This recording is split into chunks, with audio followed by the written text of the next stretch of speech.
저는 너무 이상한 게 오늘 한겨레가 굉장히 중요한 단독을 맞아요. 했어요. 네.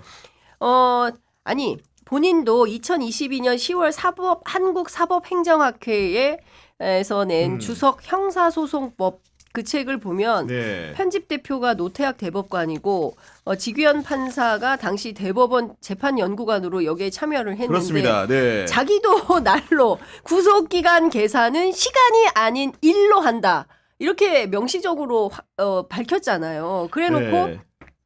한겨레 기자한테 무슨 얘기를 하냐면 의미심장합니다. 그동안 구속기간 계산법을 문제 삼는 사람이 없었는데 이번에는 처음으로 변호인단, 여기서 변호인단은 윤석열 대통령 변호인단 그렇겠죠. 얘기하는 네. 겁니다. 변호인단에서 문제 제기를 했다. 이런 문제가 있다는 것을 알게 됐고 답을 해줘야 하는 상황이 됐다. 그리고 재판부 판단이 절대적으로 옳다는 것이 아니며 공적 비판과 논의에 열려 있다. 이런 얘기를 해요. 자, 아니 네. 판관이 토론 사회자예요?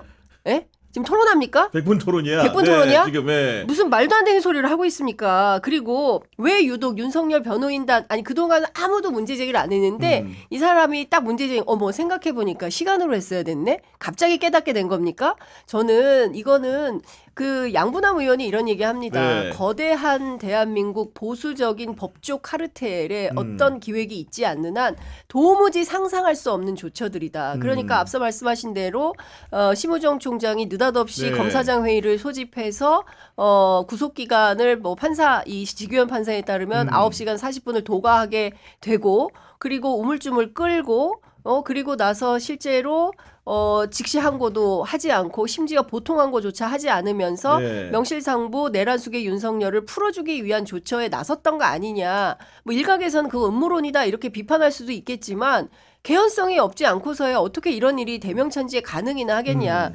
이를테면은 구교영이 했어요. 검토하겠습니까? 아유, 검토는커녕이죠. 그런 상황인데. 그렇습니다. 왜냐하면 울산지법에서도 2023년 9월인가요? 2년 전쯤 되는 건데 당시에도 공동공갈 혐의로 기소됐던 피고인 2명에 대해서 법원이 구속 취소를 했더니 검찰이 즉시 연구했다는 거 아니겠습니까, 김한 기자? 그러니까 그거를 구속 취소 사례가 전혀 없어서 뭐 예를 들면 사법행정의 일반적인 관례로 확립되지 않았다 이런 식으로 해명을 했는데 말도 안 되는 얘기고요. 네. 그러니까 이런 거죠. 그러니까 저는 심우정 총장이 의도적으로 그거를 그러니까 예를 들면 대부분의 국민들이 구속 집행 정지에 대한 위헌 판정과 구속 취소에 대한 위헌을 구별하기 어렵잖아요. 이거 굉장히 테크니컬한 문제잖아요. 맞아요. 네. 그러니까 심우정 총장이 교묘하게 섞어서 얘기하잖아요.